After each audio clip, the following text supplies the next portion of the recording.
Alright, so my name is Zach Hansen, and I'm doing perception of the human form. And when I thought perceptions of the human form, I think most people would go to weight issues. So I thought that would be a great topic to cover. Now, the first thing we need to know when we're talking about the perceptions of the human form is what exactly perception is. So a perception is what we take in and deduce from our sensory input. Now, sensory input is anything we gather from our sight, sound, smell, touch, whatever, and then we translate it into our own perception. So the sensory would be the white light, and the perception would be the rainbow. And then this is actually a great example of that, because the middle one is the perception, and then the middle one is the sensation, and the ones on the sides are the perceptions. So some people will view it as white and gold, and some people will view it as black and blue.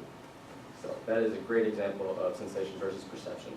And this ties in very much to weight issues, because some people, when they look in the mirror, will find that they look different than they actually are. Again, sensation versus perception. So when they look in the mirror, they might see themselves as overweight or underweight, depending on how they perceive themselves. And this ties into both men and women, although women do have a higher rate of anorexia by 2 times the amount.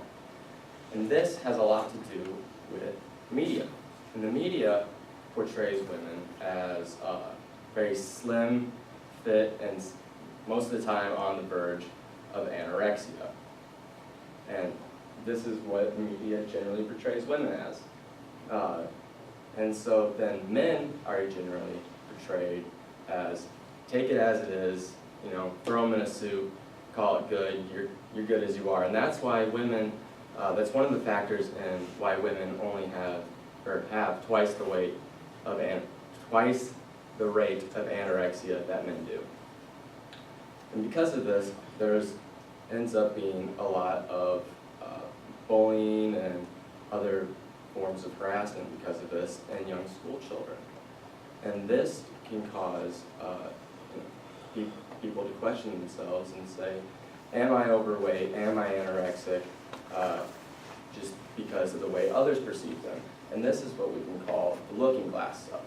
And the looking glass self is when you look around others, you think that, hey, they view me as overweight, or they view me as anorexic, so that's what I view myself as. And because of this, it can go 2 ways.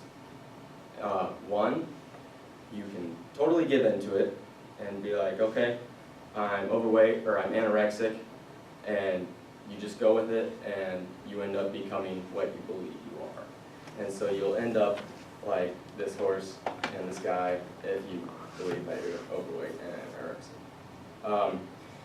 And then the other way that this can go is that you can just totally fight the idea and go the opposite direction. Now, there are ways that this is fightable, both in the past and in the future. The past would be in childhood and early adulthood, and that's to get educated on what the correct perception of human form is. Now, everyone's beautiful in their own way, but there are spaces of health, and the health issue would be to have a body mass index of 18.5 to 25%, which will keep you in a healthy section, and hopefully remind you that you are healthy, you are beautiful, if you can maintain that. And then the other way that in the future that you can alter your perception is to go to a therapist if you already have one of these problems, because they'll talk to you about your perception of yourself, false self-images, and they'll give you some psychoanalytic therapy that can very much help you. Now, if you are uneducated, you'll very much be biased to different cultures, races, ethnicities, and even hair colors, because you'll view them very much the same because you have that perception. And if you get educated on what a good perception of the human form is, then it won't be a big deal. But I will leave you with this, if you take anything out of it, is that no matter what your weight issue is or not having, beauty is truly in the eye of the beholder.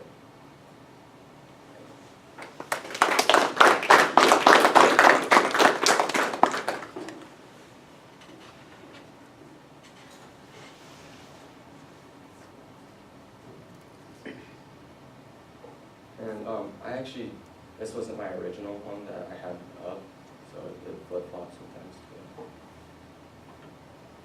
I don't know, I just Text went was, by the number. text was white at the bottom on the more recent ones I put in. I don't know when you put them in or what. I mean, I have to check all that. Let's go on to the other questions and comments.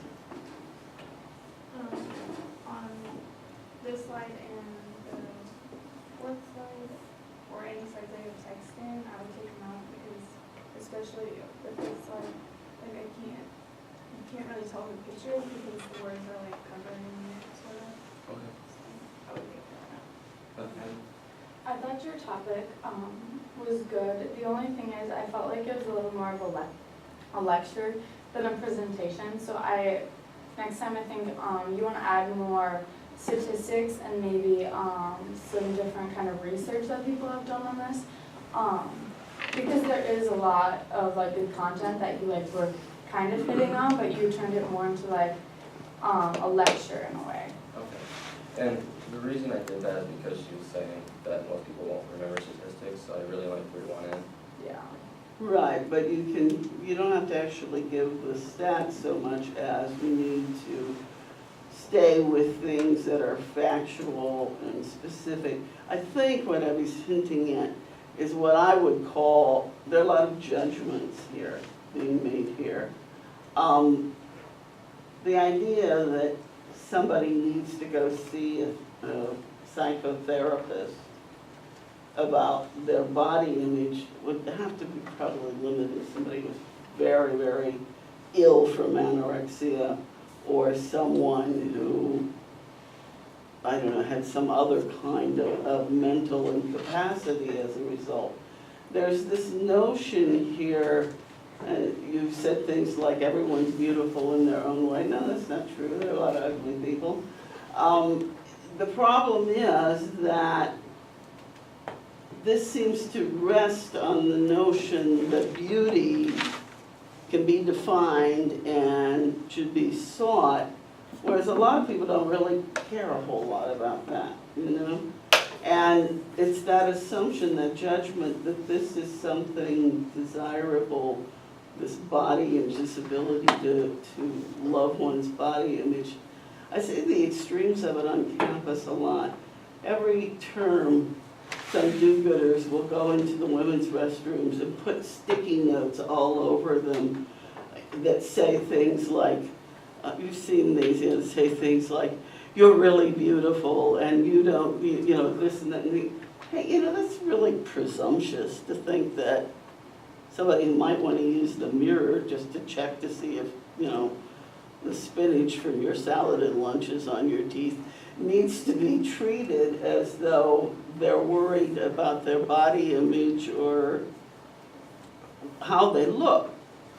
So the thing is, you can do a presentation, and most of the presentation you were talking about perceptions per se. After you talk about perceptions, the notion that people are supposed to want to look a certain way or to feel that they're beautiful are both kind of judgments and things that are thrown in there. It's a proven fact that people want to feel beautiful. Pardon? It's a proven fact that people should and want to feel beautiful. That they should? Yes. How is that proven? There's been a lot of studies on it, and I would suggest to you that there are cultures all around the world where appearing beautiful is not the object. in the American culture. Yes, well, American culture is known for being just a little bit warped too, right? So that's where you know, I think that you have the weakness here. Other than that, I think the photos are excellent. That blue strobing color in the credits, probably the image credits probably should have been replaced, but I did that's replace the it one with that white. was white. Yeah, that was, okay. and then also my minions and my therapy got switched too. So. Okay, but I think the images, they were full bleed, and very appropriately sized images for using the full bleed images. I congratulate you on not reading through note cards at all. I thought you were very articulate and intelligible. I don't think there was any problem with the volume or the inflection of your voice. It was really easy to follow what you were saying, and I applaud that. Other comments and questions? Okay.